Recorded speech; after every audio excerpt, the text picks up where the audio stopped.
This lesson is about actionscript. Actionscript is Flash's programming language, and it allows us to perform functions or do things like stop the timeline or skip to a certain frame maybe, or maybe enable the user to click on a certain object on the screen. ActionScript allows us to have that kind of interactivity. Okay, it allows the user to control what's happening on their stage much better. And ActionScript generally gets applied to two things, either a frame within your timeline or an object on your stage, which ultimately is in your timeline anyway. But so you can apply actions to objects or frames.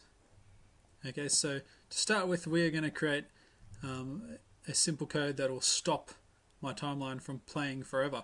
Because at the moment, if I was to export this as a Swift file using Control-Enter, which is the way you create a standalone file with Flash using Control-Enter, this is actually what's going on right now. So the animation that I made before, it'll just do this continuously. It'll just loop and loop and loop forever.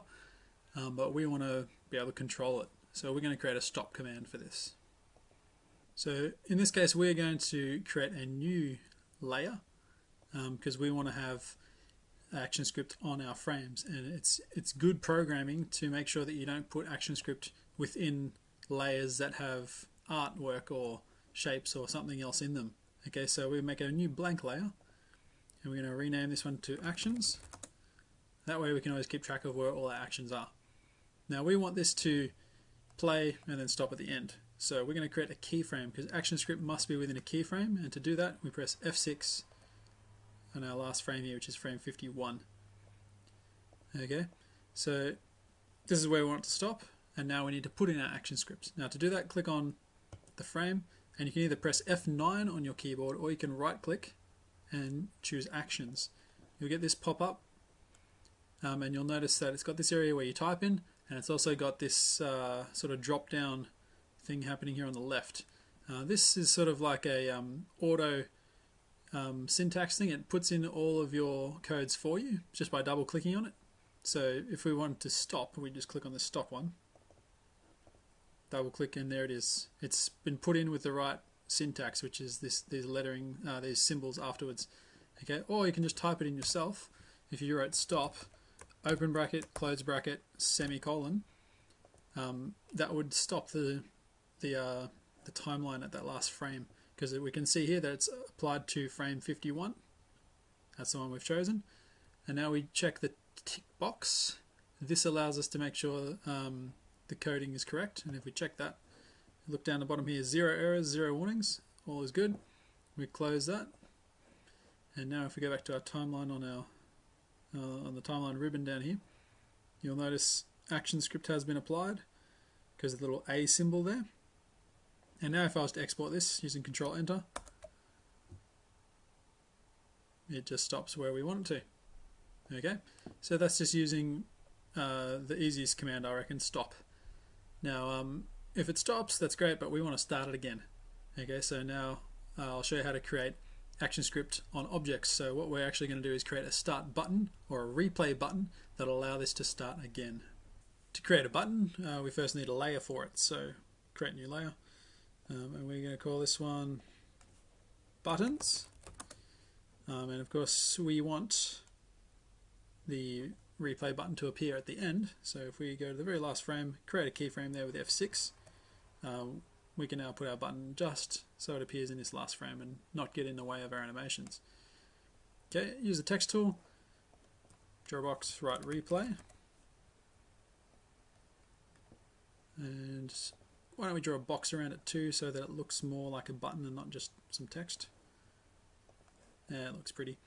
Alright, but it's only a shape and some text at the moment. If we were to highlight everything by drawing a box around it, and then right click, convert to symbol. Now we can call it replay BTN and make sure it's selected as a button, not a movie clip. Now you'll notice the way I've written this. No spaces, capital B for button. Press OK, and now it is a button, and you can tell that because of its outline and because in the library it appears here as a button. You can see the little icon there with the finger pressing it. Okay. Now it's time to add some actions to it. So to add some actions to our object, we click on our object and then we press F9, or we right click and choose actions. So F9, and now we have our pop-up and we need to create some kind of code. And to start with, if you use this IDE on the left here, integrated coding system thing, click on global functions, movie clip control, and then you'll see this one here that says on. Okay, and now on performs a particular event when the mouse clicks on it, so we want it to be clickable, so double click that, on, and then choose release, so that when you press it and release, that's when it gets enabled. On release, we want it to play, so write in play.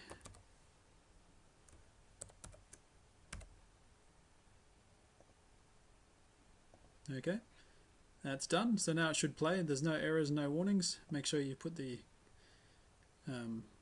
correct brackets and semicolon in there too. And if you close that, now we can test our button. Press Control Enter, sorry. There's our button. If we click it, it starts again. Now I don't know about you, but when I see a button, it needs to look more like a button. So maybe have some rollover effect, or maybe when I click it, something should happen. And Flash can let you do that. So let's quickly learn how to do that. If I click on my button, but if I double click it, you'll notice it sort of like zooms into the button itself, and your timeline has changed, and you've got this up, over, down on hit area. Okay, and you'll notice up here you're inside the replay button. Okay, and if I go back, it zooms back out again, and now we're back in our normal timeline. Okay, but we want to edit the inside of this button effectively. So if I double click on it again, I now have these 4 options. Okay, I'm going to use F6 to make a keyframe for all of them 3 times. And so I've got up, over, down, hit. Up is what it looks like when you're just looking at it. Over is what it looks like when your mouse goes over it. So I'm going to make a little change. Click on my background, and I'm going to change that to a light kind of yellow color. That'll do. It's kind of ugly, but anyway. Down is what happens when you press it. Okay, so I'm going to change that again just for the sake of this lesson, even though it probably looks ugly. And then hit is the area in which the button is active. So if I wanted to make it so that the user could click a bigger area, I would draw a big shape like this. And so now the area in which you can press is actually that big instead of that big. Okay, so you can do that if you want. I'm going to do it for this lesson, but you don't really have to make it so big. Okay, once that's done, you've got your different options. We click back on scene 1, or if you just have the selection tool chosen, you click anywhere out in the grey area and it zooms you back out. Now pressing Control Enter, and we have a replay button that changes when our mouse goes over it, and you'll notice the hit area is big, and if I click it, it changes as well. Okay, that's some simple ActionScript on your frames, which is how we learnt the stop command, and also ActionScript on objects like this replay button. Okay, so that's what I want you to create, a stop command and a replay button on one of your old shape tween animation FLAs that you saved before, and that will be enough for the actions tutorial.